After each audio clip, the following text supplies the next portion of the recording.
This is Marc Wilson with Function Point. Thank you very much for joining into our webinar today. It's just a 1-minute notice that I'm giving, so we're going to get started in about a minute. And actually, I'm noticing that, oh, there we go, the attendee number is kind of popping up there. Might give people a little bit more time. There we go. It's jumping up. All right. While we are giving the 1-minute warning, I'm going to start a poll. I'm going to leave this open for a little while. So let's get that going. Launch poll. There we go. So you should see a poll coming up, and it's just asking, are you using the QuickBooks desktop or are you using QuickBooks Online? And the answers to this poll actually might impact a little bit how we run this webinar. You know, anyone that's been on the previous fp.Accountant webinars will know that they're very similar, but there are some slight differences. So wanting to make sure that we cover all of our bases here. So I'm gonna hop back off. We are giving the 1-minute warning, and then we're gonna be back in 1 minute to get started.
Okay, thanks everyone again for joining into our webinar today. I'm going to close that poll.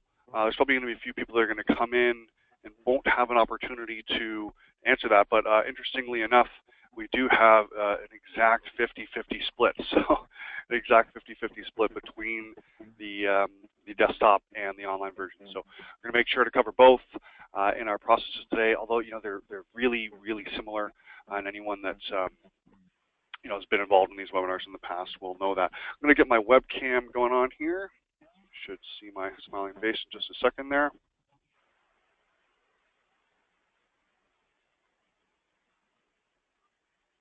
Well, we'll see. We're going to give that another second or so. Let's see if that webcam is going to come up. I tested it up beforehand. I got my really cool aviator headset on that I'm really looking forward to showing off. So I'm hoping that pops up. Oh, actually, you know what? I think I know how to make that work. There we go. All right. So yeah, hello everyone. Thanks for joining into our webinar today. Let's go ahead and get started. I do want to mention that I do moonlight as an air traffic controller, so hence the size and awesomeness of my headset. All right. So let's get into it with our agenda. So fp.Accountant, QuickBooks integration. We're going to be going over some more advanced topics today than we do in the setup webinar, although we are going to be covering that a little bit as well, just to make sure that we're having everything set up correctly. We're not going to spend too much time on that, but I am going to go through it just kind of briefly, just to make sure that we have context for what we're looking at you know, when we actually get into the meat of the webinar. Now, you'll notice that I only have myself up on the screen here, but I actually do have my wonderful co-presenter, Sophia Wilson. She didn't join me in the last one, but I thought it would be really useful to have her in this one as well. So, Sophia, can you hear me okay? Yes, I can, Mark. Are you able to hear me? Yes, I can. You sound really good. You sound really good. Awesome. And thanks for not having me on the camera. I appreciate it. No problem. No problem. We tried a bunch of different backgrounds, and then we realized, you know what, we should show off the nice exposed brick instead. Okay, so let's get into the agenda. Pretty straightforward introductions we've already kind of gone through. I'm going to talk a little bit about the the process of this webinar and what it's going to be like, and how it's going to impact future webinars that we're going to be doing as well, and how this style of webinar is going to be continuing through into other webinars that we do. We're going to then take a look at the setup structure of fp.Accountant, so we're going to do a brief review of that, and I had mentioned that that is going to be pretty quick, but I do want to cover it. And then we're going to get into the actual content. So we're going to go through a workflow and process review for seeking invoices and expenses, and we're going to talk about the different scenarios that you might come into, and then we're going to have a Q&A and an open discussion.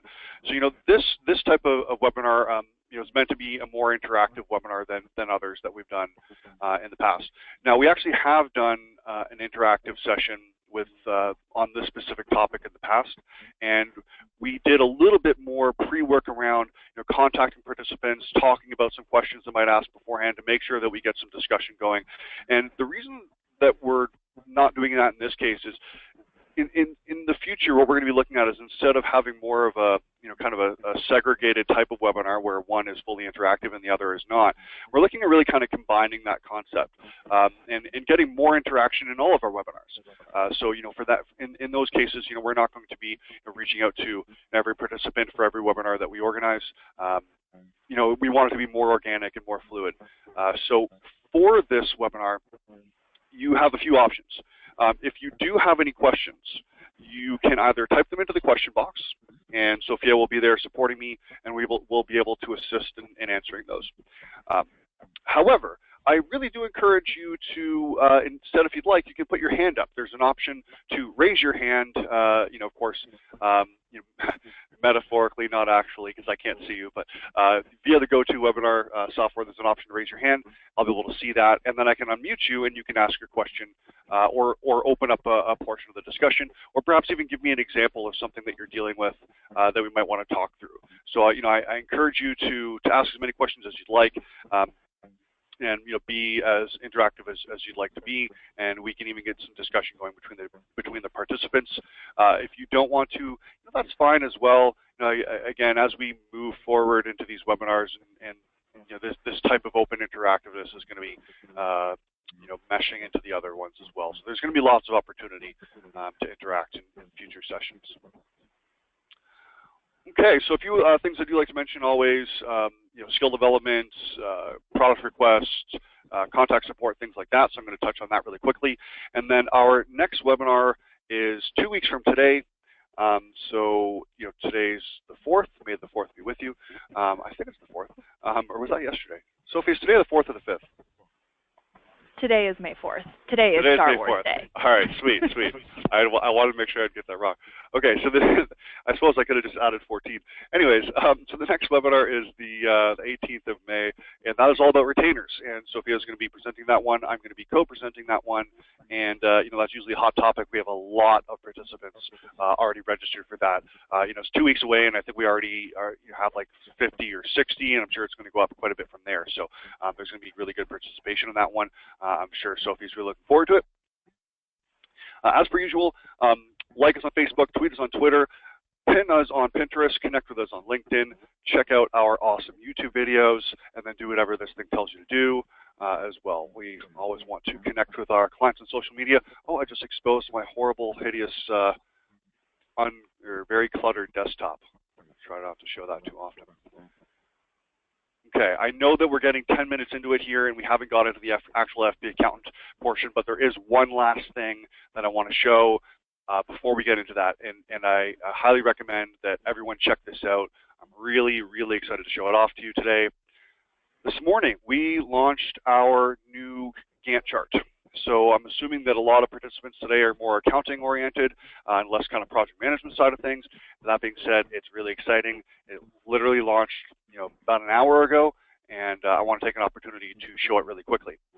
So if you're looking at a schedule, which you should be seeing on my screen now, yes you are, then you will be able to produce a Gantt view. And this is the awesome new Gantt view for Function Point. I'm really excited about it. It looks great. There is a ton of functionality coming to this in the very near future. This version is just getting launched, so people can kind of get used to it, and then a whole bunch of really cool functionality is coming very soon. Interactiveness on the Gantt side of things, colors, drag and drop, even things like dependencies, awesome features coming to this. Just to give you an idea as to what we're replacing, here is the retro Gantt. I actually wrote a funny blog about this yesterday with some cool GIFs. I think that'll go out on Monday. But this is the old, and then this is the new. So we're really excited to launch that. Okay, so as per usual, up at the top of your system, the question mark, you will see an opportunity to access the training site, to contact support, and also to submit feature requests. So keep that in mind. Always available to you, those resources. So let's jump in. Let's take a look here. What we're going to do is we're going to start off with QuickBooks Online, and again, the similarities here are very strong. They're almost identical systems, but we're going to take a little bit of a view into the QuickBooks Online setup. We're going to take a look at desktop as well. It's almost identical, very few differences, and in fact, really, it's the workflow differences. So we'll see that in just a minute. So something that you'll want to do, especially if you're somewhat new to using fp.Accountant, is your system is changing. Often for a lot of agencies, it's changing quite a bit within your first year and even beyond. Something that you're going to want to be doing is consistently making sure that you have your fp.Accountant, your QuickBooks integration set up correctly. So what you're going to want to do is go into your admin section, go into Integrate Accounting, set up QuickBooks integration, and run through the tabs. I'm not going to go through this in a huge amount of detail, but the ones that are probably the most important are the mapping of your services, your internal services, external expenses, and internal expenses, and then also the mapping of your taxes, which is incredibly important. You do not want to have any mismapping here. You want to make sure that everything is mapped correctly. If you are using the US version, which is what I have open here, then you're going to see multiple tax tabs, and you're going to want to make sure that each of these has the appropriate data filled in for all of these drop-downs. Nothing should be missing here. Very, very important. If you are using the Canadian version, the only difference in the admin section there is the tax scenario. So if we're looking at the QuickBooks integration, then you are going to see a very similar setup, but the taxes area just has the one tab. It's a little bit simpler there as opposed to the American version, which has the multiple tabs. Okay, so let's actually take a look at a bit of a workflow process here. There's QuickBooks there. Let's take a little bit of a workflow process. Let's actually get into the process. I don't think I've seen any questions in yet because we haven't really got into it. But again, if you have any, please feel free to either type those in or raise your hand, and we'll get to them. But what we're going to do is we're going to take a look at a job. And I have a job here called FP Special Cubano Sandwich Poster. It's for our client Pete's Meat Butcher Shop, which is just around the corner. We send a lot of business their way. We eat probably too many sandwiches from that place. So this job has an estimated value of $5,360. Now what I'm going to do here is I'm going to create an invoice, and then we're going to take a look at a workflow process that I recommend for weekly, perhaps even daily, making sure that your accounting integration is running smoothly. So let's say we're just going to create an invoice for 50% of our estimate. So up at the top, I'm going to select to add new, and we'll select invoice. I'm going to put in 50%, and that's 50% of estimate. Any taxes, if it's applicable, I'm going to leave that for this version. I'm going to add it into an invoice that we do in just a bit. Select add invoice, and that is our invoice created. So I have an invoice here for $26.80. Now you'll notice that all of my accounts are mapped, or sorry, my services, I should say, are mapped to the appropriate income items. If they were not, you would not be able to export the invoice. But that's actually not something I'm going to do right now. I'm not going to click on that button because I want to talk a little bit about a workflow process. Noticing we have a quick question here, so let's actually jump to that. So Nazrin, I can see that you have a question. I'm going to unmute you. You should be able to go ahead any moment. Feel free to ask away. We're using purchase orders and receiving invoices in each month, but once we have one purchase order used, when we receive the next vendor invoice, we have to do another purchase order. We cannot apply it to the same purchase order to see how much balance left on that purchase order.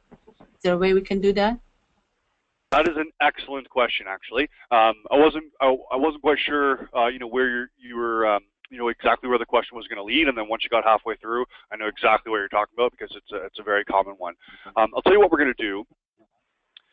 We're going to take a look at this invoice really quickly, and then we're going to jump backwards. And maybe it would have been a better idea to look at the expense first. But we're going to take a look at this invoice, and then we're going to jump back and look at the expense. And I'm going to go through an example of a process for multiple invoices to a single PO, because that actually is a very common thing that comes up. It's a bit more of an advanced question, perfect example for this type of webinar. So Nazmin, I really appreciate that. I'm going to make sure to answer that question for you when we jump into the expenses area. Thank you. Welcome. Okay. All right, so I have an invoice here. Now, something that I've been talking to a lot of agencies about recently is the concept of having your account executives doing your invoicing. I feel as though that is a good goal to reach, a good goal to set for the agency, to have the bookkeeper managing the QuickBooks side of things, managing AR, AP, payroll, the things that they really should be doing, and then having the account execs, account managers, sales associates, creative director in the case of a really small agency, being the individual that's actually creating the invoices. What that means for the person who's interacting with fp.Accountant, interacting with the QuickBooks integration, is that you're going to need to routinely do an invoice find, whether that's daily or weekly. Monthly is not a good idea. Perhaps bi-weekly, every 2 weeks would be appropriate, but consistently in some fashion. You don't want it to just be kind of random. So pick a time frame and stick to that. You're going to want to do an invoice find and choose the exported status of unposted. Now this is for the online version, slight difference with the desktop. We'll take a look at that in a second. Still applicable, just a slight terminology difference. So we'll select Find Invoices, and we're going to see what we end up with. So in this case, I have four unposted invoices that meet that search criteria. This list should always be accurate. There should never be a point where something is old here and it's incorrect.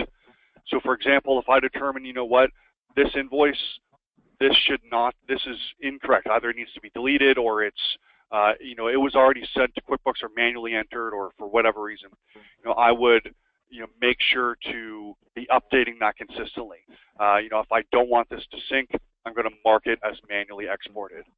Because you should always be able to come to this unposted list and know that it's accurate and it's a good representation of what needs to be synced. You'll notice that I just clicked on the Invoices tab and it immediately brought me back to the list, which is now one shorter because one invoice no longer met that criteria.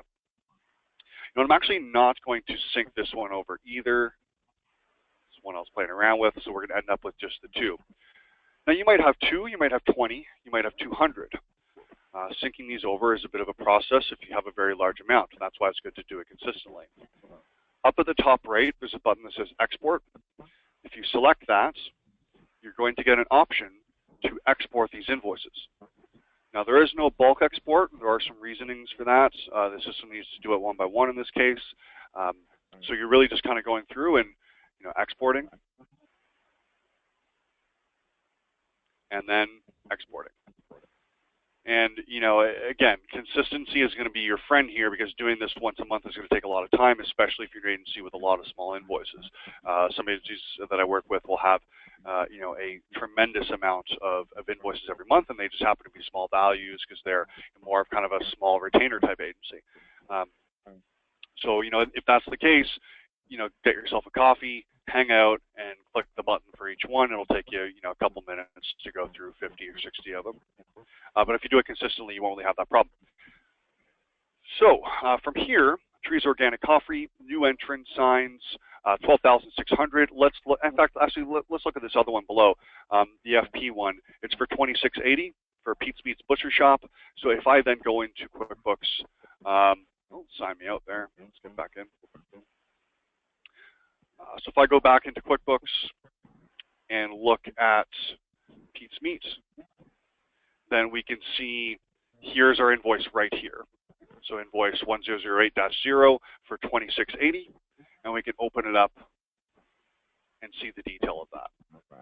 So, Pete's Meats Butcher Shop and the services and all the information. Now, one thing I do want to mention is that you now have the option of having the system create a job in QuickBooks or not create a job in QuickBooks. You didn't have that option before. It was always going to create the job.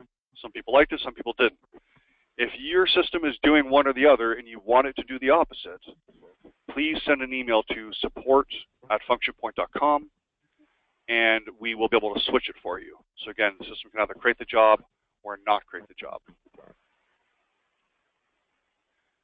So that's a bit of a workflow process. Again, you want to make sure that you're pulling up that list of unposted, and if I were to select this, you'll notice it's going to tell me there no longer is any invoices that meet my search criteria, and that's a good thing. You want that to be, very accurate. The expenses process is very similar, and as per the question that was asked a minute ago, we're going to take a look at that now. Before we do, I want to show really quickly the desktop version, the same thing we just did with a slight variation. If anybody has any questions about the invoicing process, please let me know. If you have any questions around processes for who should be creating the invoices and why, account execs, things like that, I'll be happy to discuss that today. But what we're going to do is take a look at the desktop version and look at a similar process here. Here we go. So if we were to take a look at our job that I opened up as an example for this webinar, FP Special Coffee Sleeves for our client Trees Organic Coffee. It's another local business that we spend too much money at. So here we have a job that's estimated for $65.75, and I'm going to go ahead and choose to add a new invoice.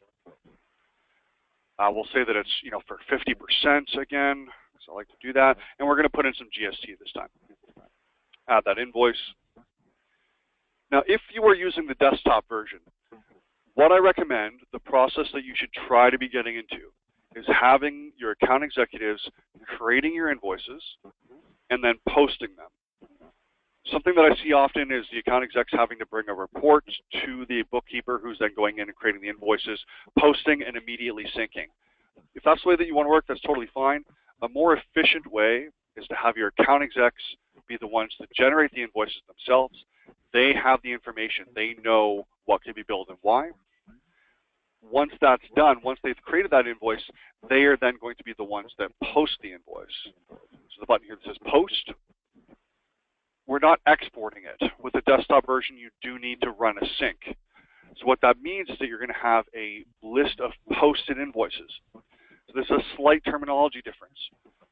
As the bookkeeper or the person managing the QuickBooks integration, whatever that title may be, sometimes it's an office manager, sometimes it could be a different role.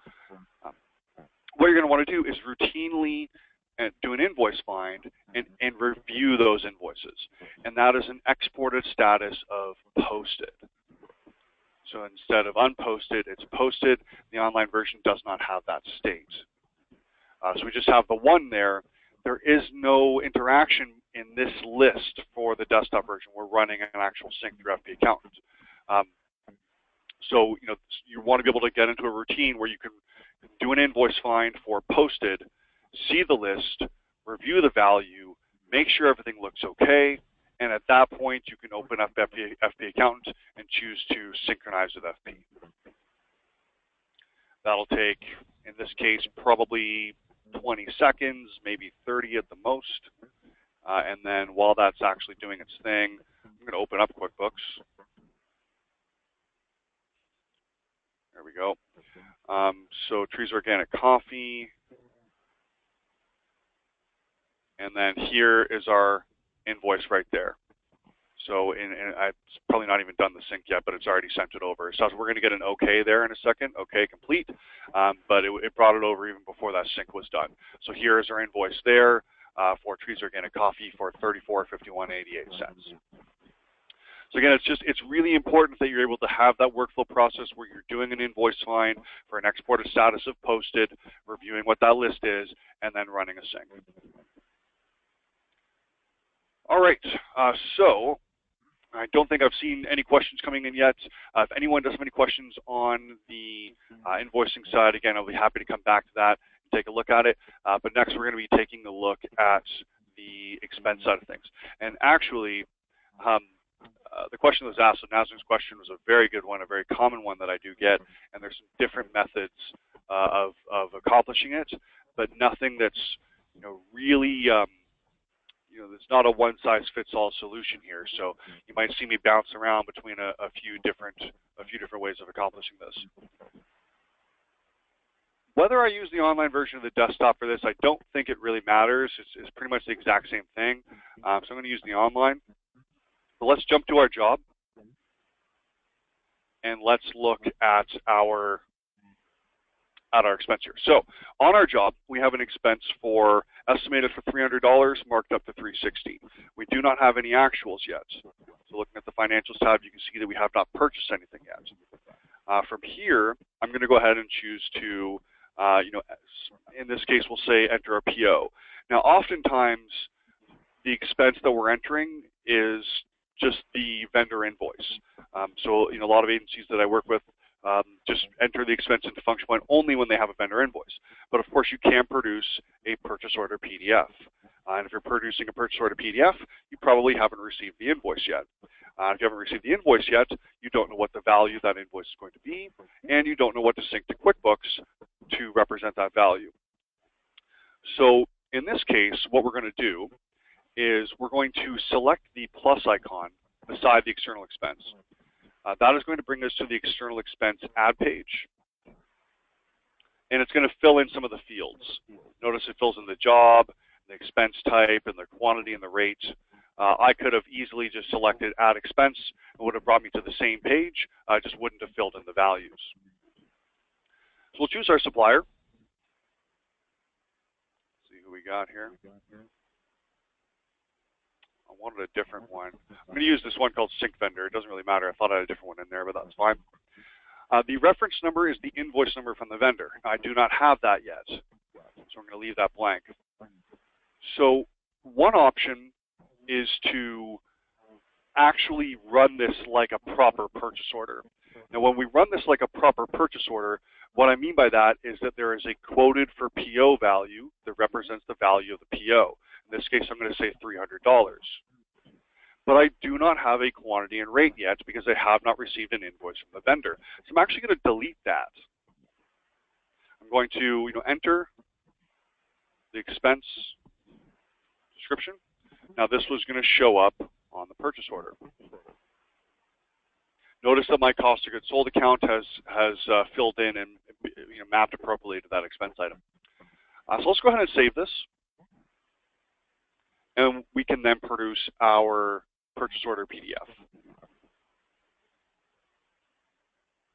So there is our purchase order PDF.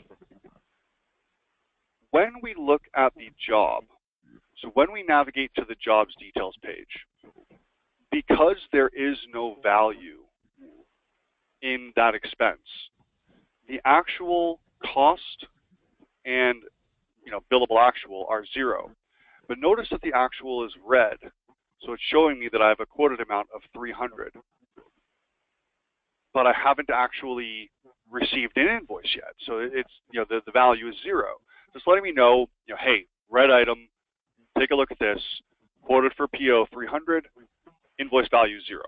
So what we're going to do from there is we're going to go ahead and add the vendor invoice.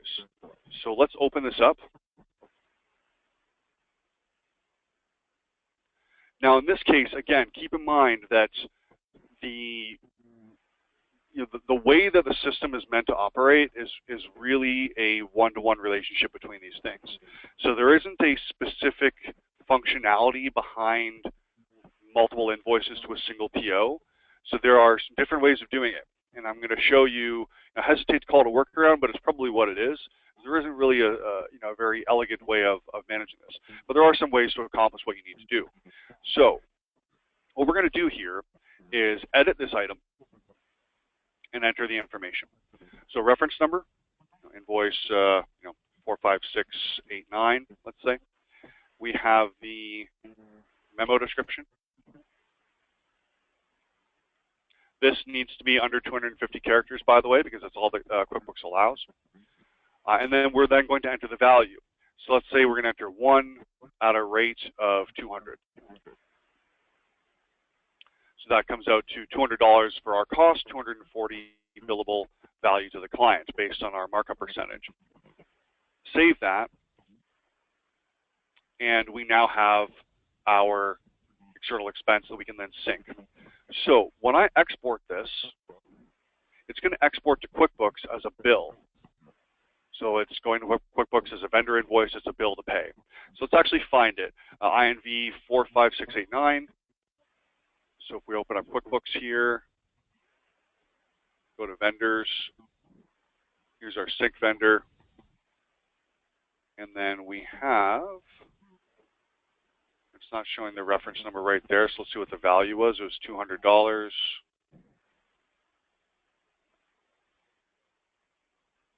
Here it is here. Oh, it was showing that invoice number. My apologies. So there we are. So INV 4568789. And it's also showing 14. That is the PO number in function point. You actually have an option if that happens or not. So there's our item. So that's a bill to pay. So, you can go ahead and pay your vendor for that. But from there, let's say that we then have, another invoice that's coming from the vendor. So we have to, reconcile that. One option is to add a separate item, and that's probably going to be the best way to do it because you don't want to be editing the existing, the existing PO. So you receive another invoice for, let's say in this case, $100, and it's referencing PO 14. So what you're going to do is you're going to go into the financials or do an expense find, and we're going to see that we have, an estimated value of 300. We then have an actual value of 200. There's the billable client value. We've actually already invoiced some of this. When we take a look at it, we can see, the information, the description. If we open it up, we can see that we have our, PO 14, our quoted value for 300, and our quantity and rate of 1 at 200, coming up to $200.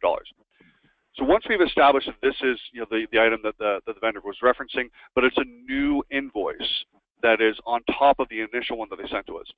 What we need to do is we need to copy this up at the top right, select copy. It's going to copy all the information, enter the new invoice number. So they just sent us your invoice 45690, memo description. The quantity and rate this time was actually for 100. And then quoted for PO in this case was 100. That's what was remaining. Save that, and we then export it. So when we export it, we're going to end up within our vendors, and I don't think this will update automatically. You do need to refresh the page. Here is our next invoice.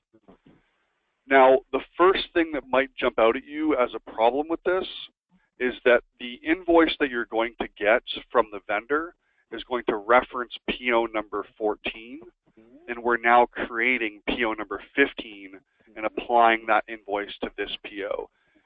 That is really the only way to go about this. Luckily, you're never going to have an overlap. It's impossible to have an overlap. So if you have 10 different POs out to a vendor, those POs all have appropriate numbers. When you go to copy one, it would never copy with a number that's already been used. So you're never going to have any kind of overlap or conflict. Really, the cases where you're going to have an issue here is if you, in function point, and this is kind of unlikely, I can't really think of a specific real-world circumstance in which you would do this. Once it's synced to QuickBooks, you're mostly going to deal with that bill in QuickBooks. But if you ever needed to do like a PO find based on invoice number from the vendor, you do an invoice, you do an expense find based on that invoice number. and you look at their invoice and it references PO14, and you look at it and you have PO15. So then what's going to happen is when you look up PO14, you're then going to notice that that was the first invoice you got from them. So you're separating these things because you're having two invoices. You're seeing how this is a bit more of kind of a complex scenario. But if you follow those instructions, it will work out okay for you. You'll be able to simply copy the item, enter the new invoice number, and sync it over, and it'll all work out fine. It's just a bit of an extra step if you have that situation. Nazrin, I'd actually be interested in your comments on that.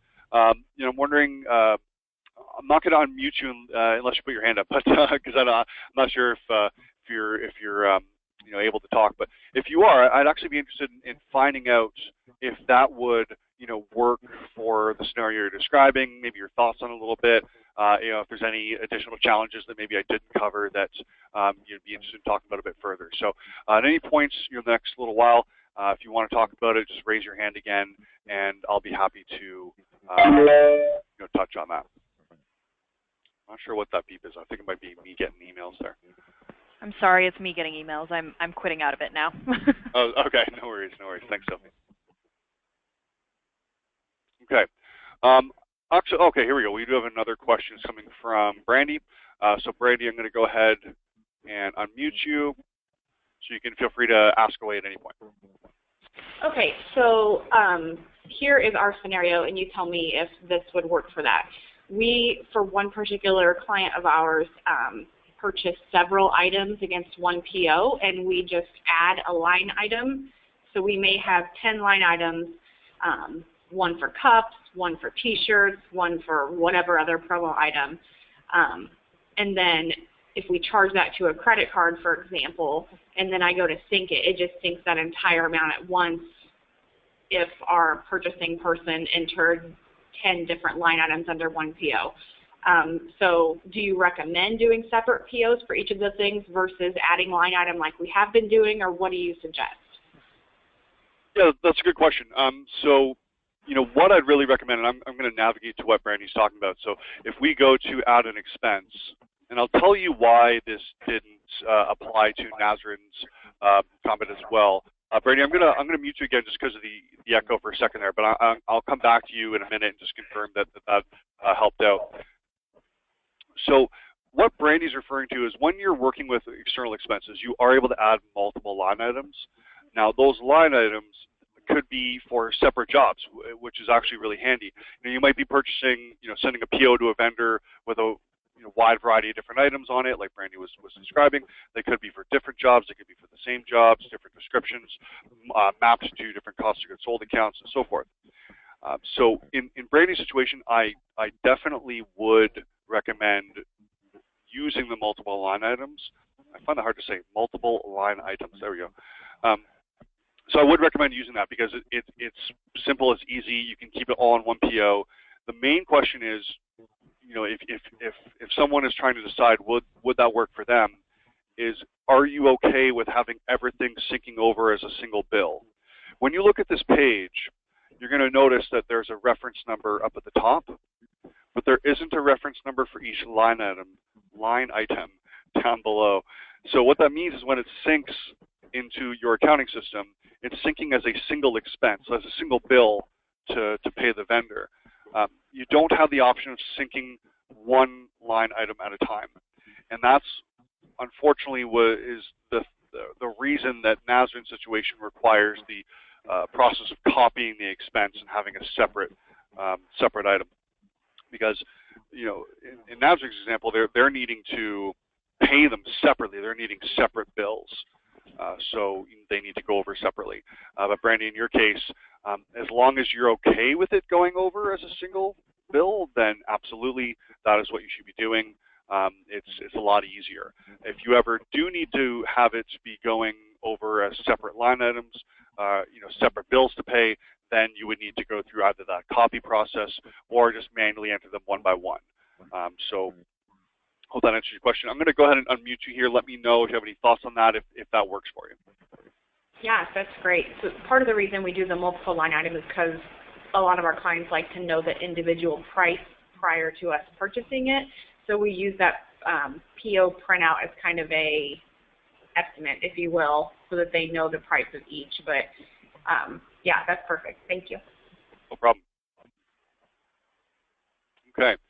So, a few other things that I want to touch on, regarding workflow process. So, the expense scenario is very similar to the invoice scenario, and actually similar to a lot of the other modules in the system, where when you do a find for certain search criteria, the end result must be accurate, and this is incredibly important for the the accounting integration side of things.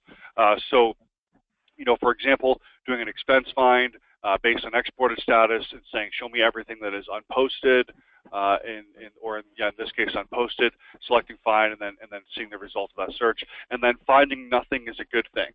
Finding nothing means that everything has been synced correctly and appropriately. Whatever you do find then needs to be addressed. You need to be exporting those and syncing those. So, that's something that you want to get into a habit of. Something that you'll probably also want to see is other information relating to these expenses. So not just has it been synced, but how we billed the client for it. How much have we billed the client for it? Was it, and then in comparison to its exported status and things like that. So that's something that you'll want to get into a bit of a process of, where in this case, let's say we want to see all of the expenses that we've exported, so have been synced with QuickBooks, and I want to see in relation to us being paid by the client or us invoicing the client, and how that relates to us paying the vendor. So I'm going to do an expense find for a status of exported. Select Find External Expenses. In fact, you know what I probably do is that once you have a lot of data in your system, the end result of that is going to be too large. So I'd highly recommend, of course, using a date range. So I might say from 2 weeks ago to today, and put in that range. Of course, you could just type in the dates. I could say April 1 to May the 4th be with you. And then that fills in. In this case, I'm just going to leave it blank just because I know that I don't have too many in the system. But date ranges are important. Select Find External Expense, and that then results in our search. So when you're looking at these lists, they're very helpful in understanding what's happened, especially if you're using a date range and you can see that these are all the expenses for the last 2 weeks or the last month. And then notice how I have a cost and a billable value. But there's more information here that I want that I'm not seeing. I'm seeing that some of these have been billed and some have not. But how much have they been billed for? Did we bill them the full amount, or did we have to bill it for less? Do we eat some cost on these? What's going on with them? So I'm going to choose to manage the columns. And I'm going to add and subtract the information that I want or don't want. So for example, let's get rid of some maybe I don't need. I don't care about service group. I don't need that field there. We'll leave everything else. So I want cost, I want billable value, has it been billed, I then want to see the invoice amount. So how much have we actually billed on it? And then perhaps the invoice date as well. I might even include the invoice number if that's important to me. I can then include other information like insertion order details, if there's any kind of discounts and things like that. I'm then going to sort this in a logical way. So I have cost, billable, billed, invoiced amount. That's really the same thing, billed and invoice. I want to see the invoice date and then the status. Save that, and we can then get an idea of what's occurred here. So, if we were to look at this, we can see, okay, here's a perfect example. This job, or this case here, we have PO3 job 1003. The job is new entrance signs for Trees Organic Coffee. The cost of the expense is $500. The billable value is $575. We have billed it. Can we build it for $80? So we build it for significantly less than the value of the expense. Perhaps we intend to bill the remainder later on. We can only bill them a certain amount, so we just, as a total for the entire job at that juncture. So we have more to go later on, but that allows me to see that. I can then see the date of the invoice, a while back, and then the status, the fact that it has been exported to QuickBooks. So these are very useful reports that you can produce on expenses, invoices, timesheets, to get an understanding of, how much has been invoiced compared to what the value was. And then in this case, has it been exported to QuickBooks? And I can then look at these three and know, hey, we have some expenses here that we have not billed the client for. Okay, so then for invoices, you can do some similar things that are actually really useful that aren't immediately apparent. So I might do an invoice find, and again, I might do a date range. So I might say from 1 month ago to today. So I'm running a date range, and I'm going to choose invoice status of exported. Find those invoices. Now what this is showing me is a list of all of my invoices that have been sent to QuickBooks, and I can then see the balance. So have they been paid? The payment is entered in QuickBooks and then synced back into Function Point. So all of these are sitting in QuickBooks waiting to receive payment. This one, in this case, has already been paid. But we have some that are starting to get pretty old. They're reaching a month. So this one's been paid, but this one hasn't. So we should be expecting payment on that pretty soon. We can also, of course, manage columns and do a few different things that are actually really useful. So I have my colleague hip-chatting me here, asking me if I have a sec. He knows I'm in a webinar. I don't know what he's doing. I shouldn't have hip-chat open anyways. There, so I blame myself. Let's. I digress. So yeah, so there's a. Excuse me. One of the benefits of not having the webcam on is I can mute myself and cough, and no one knows about it. So in this case, you got a little glimpse of that. Okay, so I noticed there's a hand up. I just want to finish this thought. There's a few things that you can do that are useful. So for example, if I pull up a list of invoices, I want to see have they been sent to QuickBooks, have they been paid, but there might be other information that can reveal more detail to me. For example, what was the detail of that invoice? Where were the values coming from? How much of it was coming from internal services versus internal expenses versus external expenses? And then did we bill it based on the estimated or the actual? And that can lead you to understand a bit more about what's going on with these invoices. I'll then sort these by appropriate values. So I have subtotal. I then want internal service total, internal expense total, and external expense total. We then have our total, balance, and then we'll leave calculated from on the right. Save that. And we can then see that these are all fixed price jobs. They've all been calculated from estimated. They've all been exported. And we can see that we don't have any internal expenses on these. All of them have external expenses. And then there's, of course, a variety of internal service value. So there's a lot of additional detail that you can see in relating that to the fact that it's been exported to QuickBooks and synced into your accounting to help you understand a bit more about what's going on. Okay. So I can see that Nazrin has a question there. So Nazrin, I'm going to go ahead and unmute you. You should be able to, oh, I just lost you there. Where are you? There we go. You should be able to go ahead and talk at any time. Okay. Bank statements, when I export and import to QuickBooks, how would I reconcile that? So can you help me out a little bit with that? So where you're importing those statements from the company's bank account? Yes. And then what information are you looking to reconcile back into Function Point? Well, I'm new to Function Point, so and QuickBooks. We just got this system and we're practicing. I got my statements from the bank in QuickBooks, but I don't know how to reconcile it. It's a mess there. No. Okay, gotcha. Yeah, I mean, there really is. Can I ask a second question? And then we have sometimes a problem with exporting from Function Point to QuickBooks. It happens that at one time we cannot export it, and the next day the same transaction can be exported. And then some of them I see there's mapping problem, but some of them I never knew what it is. Are there some normal, regular issues that somewhere quick Q&A or something that I go and see what are the issues that it's not exporting to QuickBooks? Yeah, I'll talk about some of the options that you have there, and when you're setting up something like an accounting integration, it sounds like for yourself, Nazrin, I mean you're exporting, so you have that process working for you, so you're getting into it. which is great. You mentioned that you're also, a little bit new to the process, which means that there's often kind of roadblocks and little hiccups that are going to pop up, things that might not be, set up perfectly or done exactly correctly, and that can cause some issues. And sometimes they might not always, jump out at you, and that's something that we find difficult sometimes as well. Is with the accounting integration and all of the different moving parts in it, sometimes it's difficult to have the if it doesn't work for you. Typically, you're going to get an appropriate error message that's going to tell you why.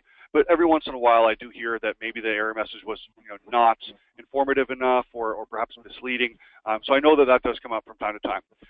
The first thing that I recommend is to make sure that if you have any kind of issue, if you sync something and it doesn't work, do a quick run through your mapping. So go into the admin section, do a quick run through your mapping. There's actually often an option that says review posted items just below where I am. I don't have any posted items, so it's not showing there, but there typically is that there. Just run a quick overview of this. Make sure that it's mapped correctly. If you have any services that aren't filled in or something like that.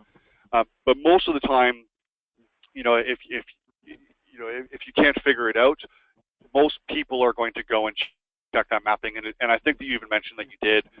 So what you want to do is send an email to support@functionpoint.com, outline the problem. Our support team is incredibly responsive about these things. They have a lot of knowledge on the integration and how it operates. They'll be able to troubleshoot that for you. And it's important for it to be documented as well, because what you don't want to have happen is for it to sit there or get stagnant, or maybe you try a couple things and then it works that one time, but this problem is persisting and you don't know exactly what's causing it. You want to make sure that this is documented. So it's really important to be contacting support if you have any kind of errors or problems when you're doing the accounting integration. Now, regarding the bank statements, I mean, there really isn't anything that comes back into Function Point about that. The only thing that's coming back into Function Point is the payments on invoices, and that's actually something that I didn't really touch on that I probably should. So let me do that really quickly here, because this is an important thing that is coming back into Function Point from QuickBooks. So let's look at invoice 1008-0. So with 1008-0, it's for $26.80. If we open up QuickBooks here, look at our customers, and that was for Pete's Meats. Let's open that up, and it was for, let's see here. Here we are. It's right at the bottom, of course, makes sense. So here's our invoice. So I'm going to go ahead and choose to receive payment, and we'll reference number. So that's like a check. So we'll say payment method is check. Reference number, whatever it might have been. And then we'll go ahead and choose to save and close. So we've now, paid, received payment of that invoice in QuickBooks. If we were to have that come back into Function Point, the way that you do that on the online side of things is you go into Admin, Integrate Accounting, set up QuickBooks integration, and then perform full sync with QuickBooks.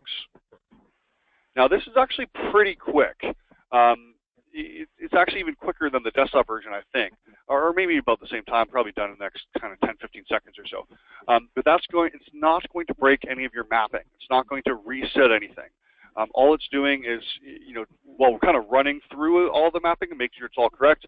So if there's any kind of issues there, then it'll point it out. But then also it is receiving payments, and that's the important part here. So when we do go back to that invoice, we're going to see that the balance is going to be 0.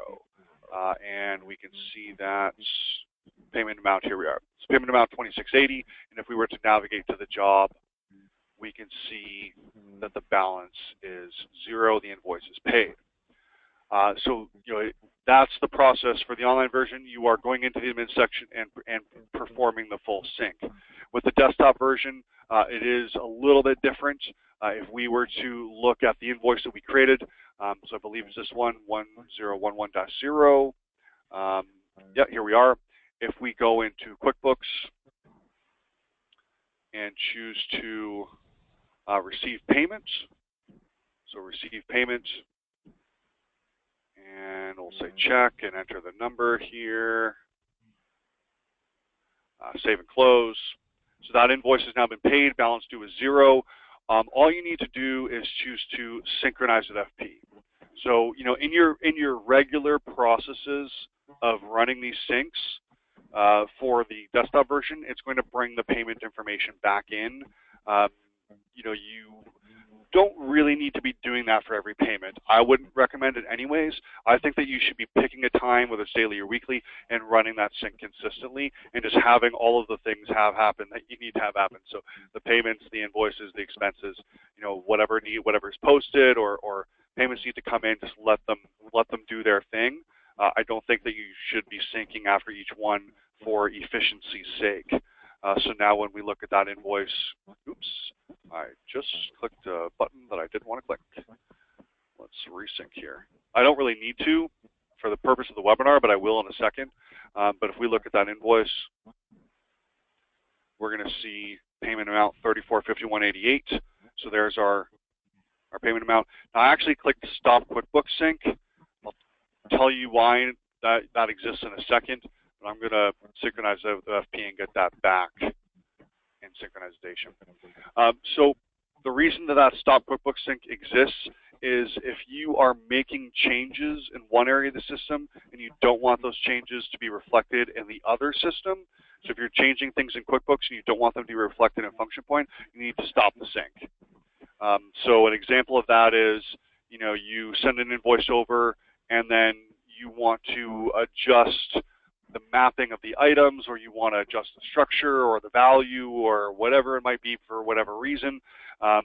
Once you do that, you're going to cause a problem. So after you sync it, you want to stop the sync and then make the change in the other system. The real world scenarios in which this comes up is extremely rare. I'm actually having a hard time thinking of one, even though I do believe I spoke with an agency a few weeks ago that had a situation where they needed to do this, but it's extremely rare and not really something that you want to be doing. You shouldn't be having your two systems with different values. They should be the same. But if it ever needs to be that way, then you just stop the sync and you change the value in the system that you need to change it in. Okay. Well, we're getting down to the last couple of minutes here. I want to leave it open for any additional questions that people might have. I saw some text questions coming in, so if maybe I should just check in with you. I saw a text question there. How are we doing on that one? Is that something we should address? You know what? It's a really great question, but it actually has to do with the printing preferences in the admin section. So I think I've been able to help. And Brandy, I'm happy to take that offline with you at another time as well. Awesome. Thanks, Sophia. Thanks, Brandy. Thanks, Nazrin, for your questions as well. It's good to see someone that's pretty new to this thing, who's you have the sync running already. I mean, that was one of the prerequisites of the webinar, and you have that going. So for someone who's a brand new user to have that set up and running for you, I know you mentioned you did have a couple challenges with it. Not all that uncommon with an integration, this important with this many moving parts, but again, if you see any kind of issues, let us know about it immediately so we can get it resolved for you, because this is an incredibly important function of the system, something that we really put a high priority on. So we want to make sure we solve that for you. We have a question here from an individual that I worked with in the past who I believe was actually on the last one of these sessions that we did. So I'm going to go ahead and unmute you. We have Princess Mangali Man coming in here. Princess, you should be on mic, so go ahead and ask away. Hey guys, thank you. Sorry, I know this is really last minute. Quick question from the last webinar. I actually asked this. Is there any chance that whenever the function point invoices sync over to QuickBooks, whenever the quantity changes to just 1 under QuickBooks, as opposed to, like, say the quantity on function point was 3, is there any chance in the future that that will be changed to where it matches? Does that make sense? I do know what you're talking about. Now, can you remind me, is this exclusively with expenses, or is this an internal service thing? So, oh, sorry, my apologies. So when you're looking at your expense, like for example, in this invoice here. Now, sorry, are you using the online version or the desktop version? The online version. Online version. Okay. So let me open that up. Okay. So when we look at an invoice. Okay, so it is showing a quantity. The desktop version actually doesn't even really bring in a quantity for those internal services. Now, for external expenses, well, no, of course it wouldn't. Yeah, it wouldn't do that, would it? I was trying to think if maybe it brought in a quantity for one type and not the other.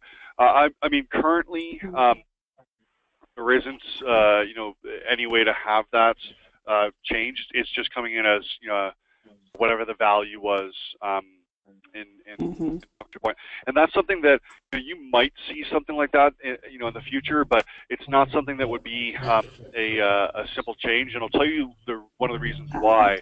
Well, when you look at an invoice here, they're very well, like when you look at this invoice. So notice how we have internal services, we have external expenses. There very well could be timesheets behind these internal services, for example, and there very well could be external expenses behind this.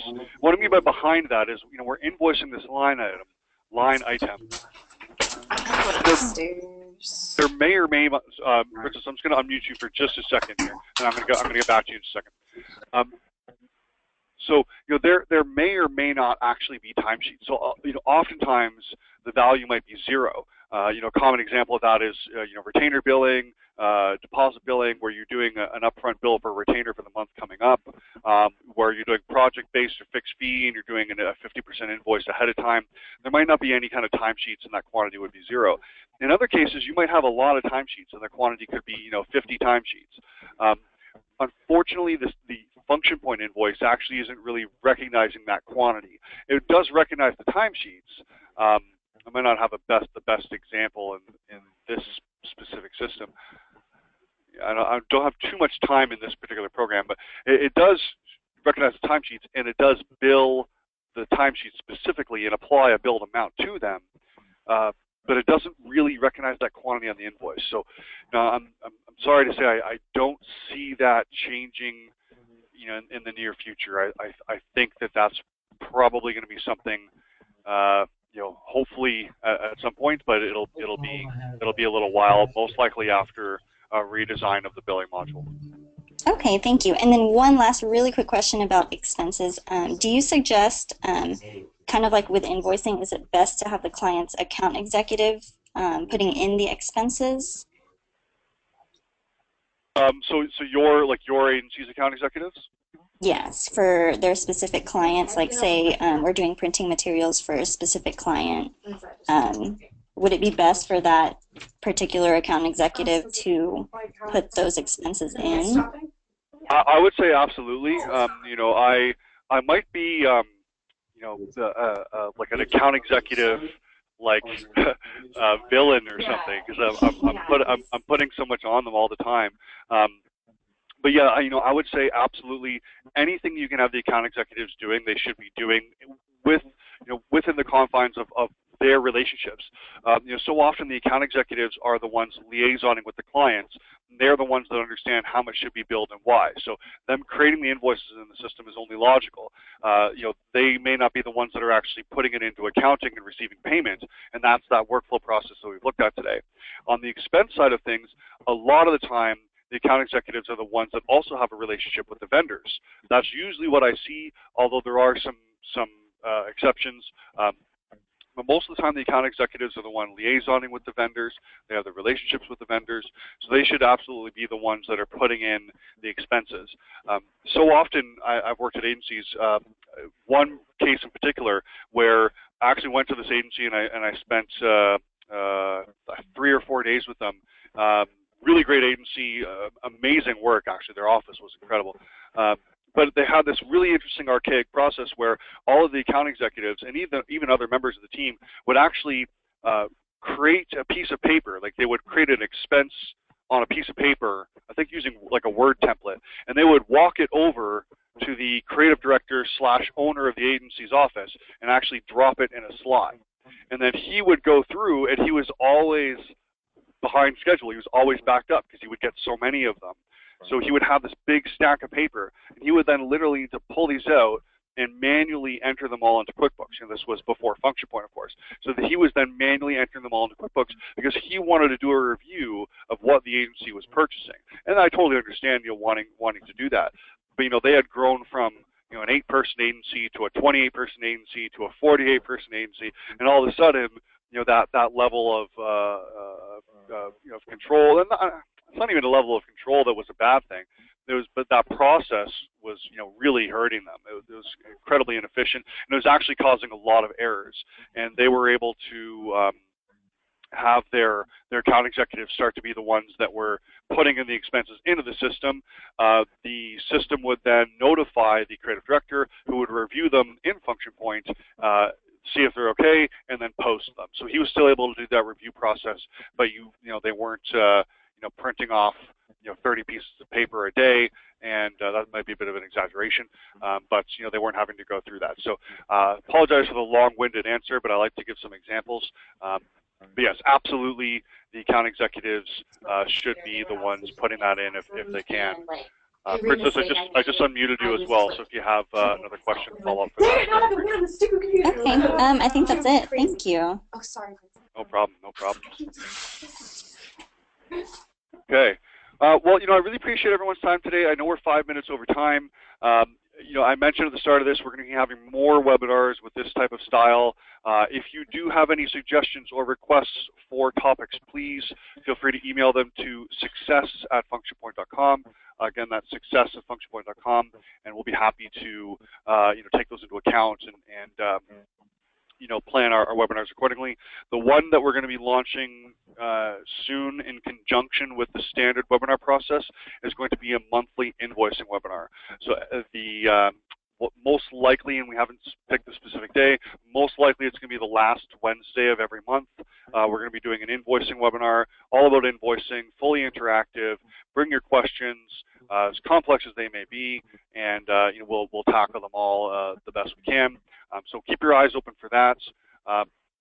We do have some information that will be followed up after this webinar, so you're going to get an email as per usual to all the participants that were on today, so you should be receiving some content.